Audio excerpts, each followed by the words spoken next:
My 30F husband, 30M, of 7 years is really angry that I refused to quit my job to become a stay-at-home wife. Not sure what to do. Hi everyone. Not really familiar with Reddit and having an account, but saw this as an online forum for relationship advice and could use some input. I love my husband and he's an amazing man, but we have flaws like everyone else. We both aged out of foster care and met at a youth fulfillment program, basically a work camp that helps kids with no families learn the fundamentals for living, finances, certificates, as needed. We were both 18 and stayed in contact after the program ended.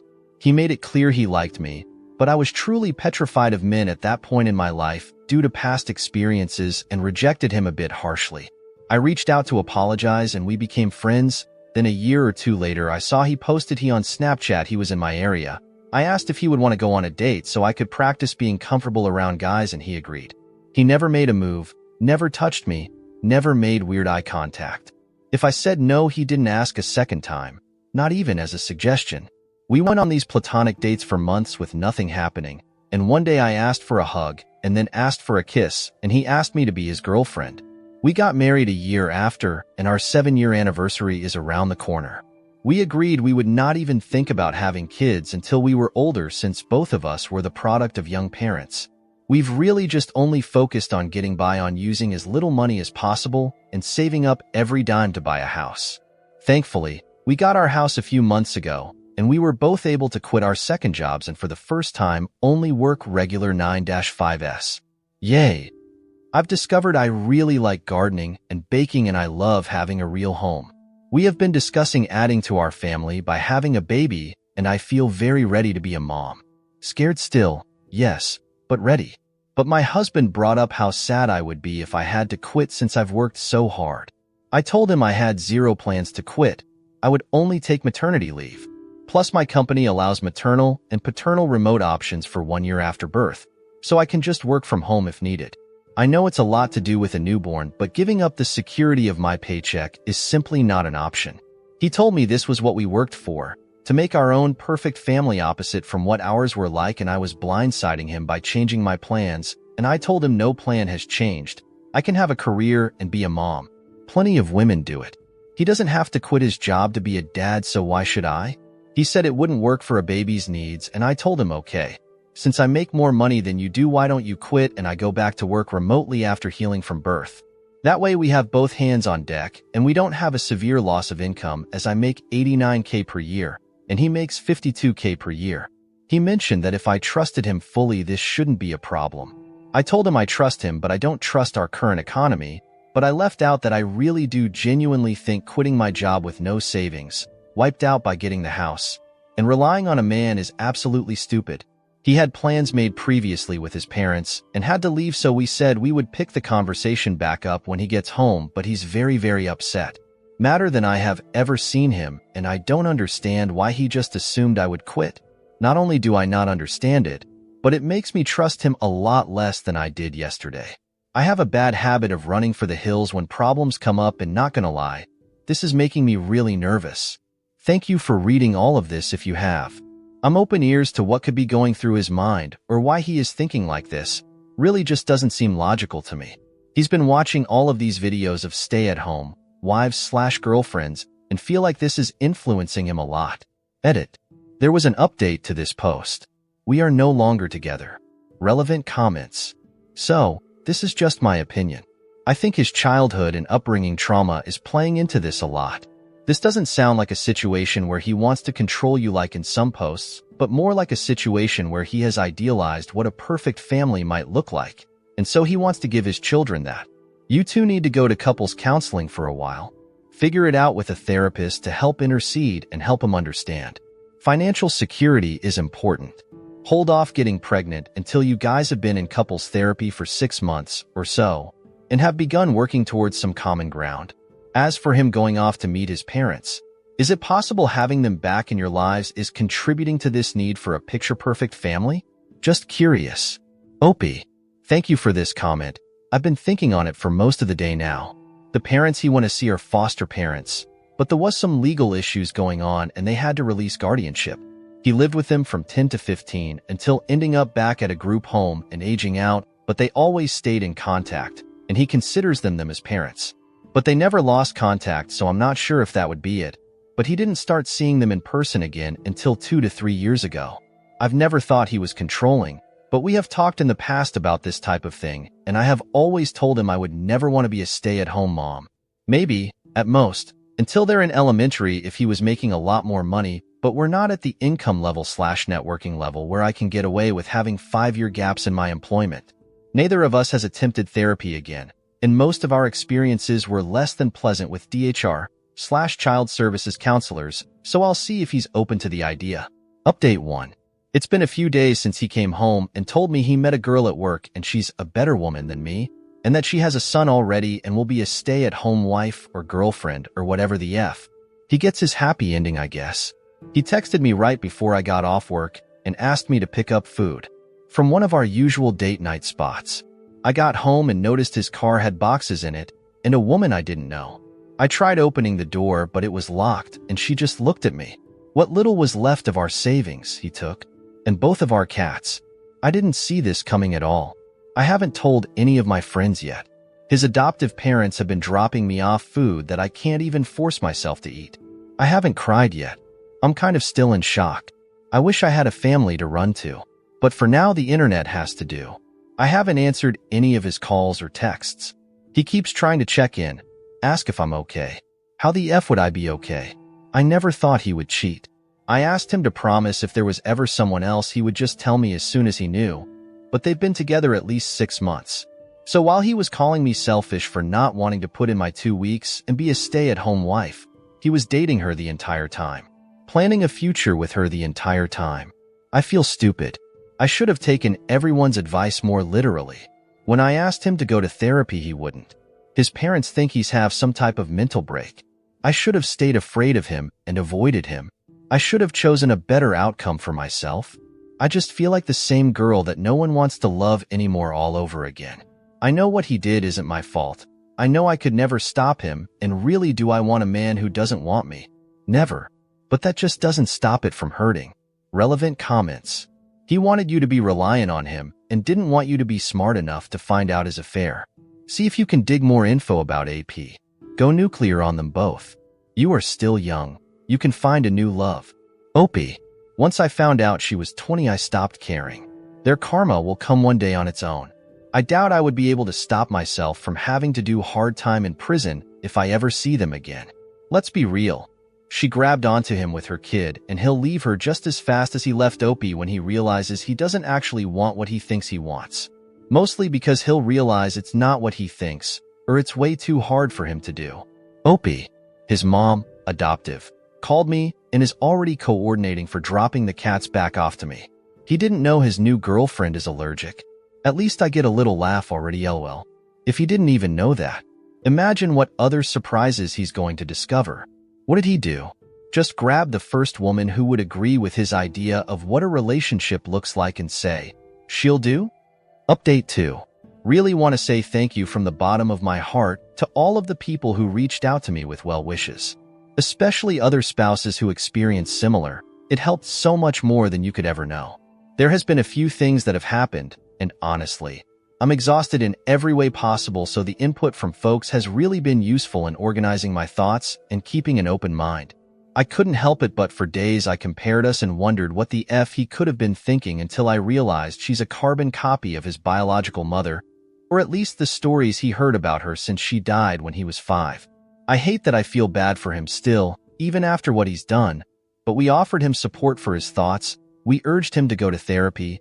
I even offered to pay for it myself, and he was too prideful. I lost both of my parents too, at an older age with even more core memories with them. So it wasn't a boat he was in alone. But he chose to act like it was and wallow in self-pity. He called me on our 7-year wedding anniversary, minutes after midnight, whispering apologies and saying he feels so guilty. I asked for what, and he just said, well, you know, what we're going through. I told him, no, it's what you're doing. We are going through nothing. I was abandoned by my husband, exposed to God knows what while you were effing her, and coming back home to me. We were still having sex like every single day. So I made sure he knew just how disgusting I thought he was. Then he got pissed and told me he only started cheating because I couldn't follow his lead. Sir, look where you led yourself. Our entire marriage I've pushed him career-wise. Hell, the job he is right now I applied to on his behalf. Meanwhile, I'm pretty sure he doesn't, or didn't even know what my full job title is. I pushed him to reach out to the adoptive parents when he started getting family obsessed, but neither of us were ready for a kid. He went on about how I broke my promise first when I decided I didn't want to be a real mom by not quitting, that I was turning his adoptive parents against him because they are refusing to meet his new girlfriend. He blamed me again and then had the nerve to say that this could all be put on pause if I can learn how to make decisions that benefit a family and not myself. I asked point blank if he was insinuating that we could get back together if I quit my job. He told me, yes, I will always love you, but you make things more difficult than needed. I hung up and blocked him on everything. Spent the rest of the night hugging wine in the bathtub and wondering what the hell kind of person I had been sharing my heart with. The next day he went public with their relationship, posting a photo to Instagram, and most of our mutual friends reached out, with my closest friends commenting less than kind things on the photo. As it turns out, he and his new girlfriend have been together for 7, almost 8 months. She is 20, her son is around 2. I reached out to her ex, the father of her son, who she had left to be with my ex-husband. She moved out in the middle of the day and took their kids, so he was just as blindsided, if not more, than I was. We met up and went for a walk, stopped by a bar, literally cried, laughed, hugged each other, sang songs way too loudly and sobbed in public like a lunatic, but it helped so much. We also made sure to exchange evidence for any court battles. I'm a little iffy towards him for now, considering that they had quite the age gap. She was 17 when they met, and he was 26. He said she lied about her age, and they met at a college party, and then next thing he knew she was pregnant.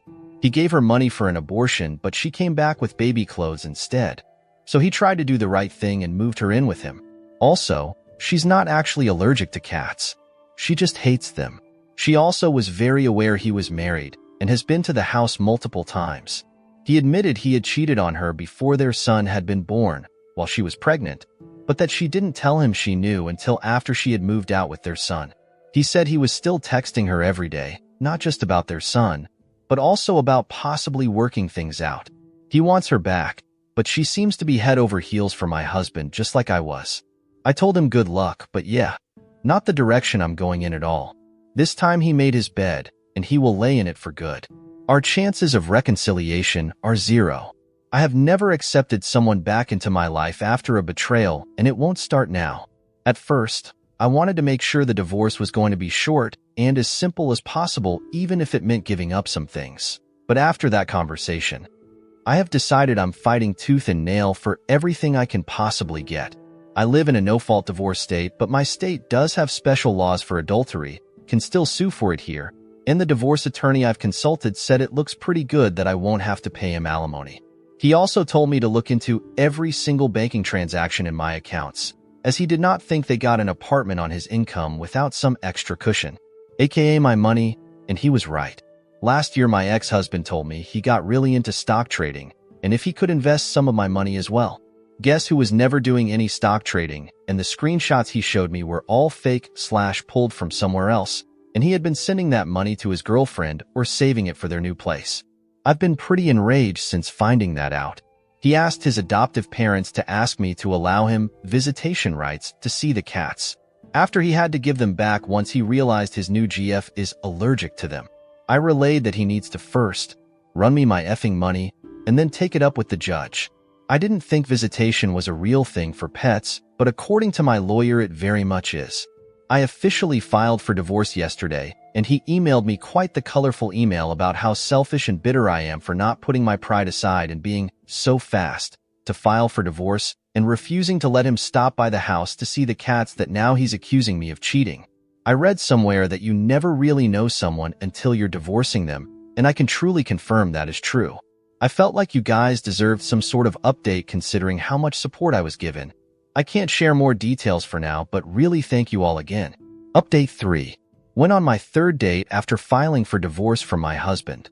I was stupid and got married at 23. We met in a foster youth program. Long story short, I didn't want to be a stay-at-home mom since I was the breadwinner. He found someone younger and dumber who would. I wish Reddit let you effing change usernames, but here we are. I had to pick up another job to make sure I'd be able to afford the house on my own, but when my regional lead for my main job heard about it, they gave me a promotion that actually cut down my work time and gives me more money. I still kept the second job. It keeps my mind busy. Most of my work days were spent in collars and heels, but the side job is an overpriced membership-only gym that I definitely can't afford without my employee discount LOL. I've had a few guys approach since I filed the divorce paperwork, but I just wasn't feeling up to it. And even though I stopped wearing my ring the day he moved out, I still felt guilty. Like I was betraying him. He was the only man I've ever been with, so spending a decade learning everything about one person, and now having to switch gears is really damn hard. But one of the guys I see often at the gym asked if I'd be his date to a seminar he's sponsoring. I said no at first, and he accepted the no very gracefully. I saw him a few days later, sparked up some conversation, and asked if maybe we could try a lunch date. Just us, first. I was fully prepared for him to tell me, nope, you're too late. But he instead canceled the plans he had already made.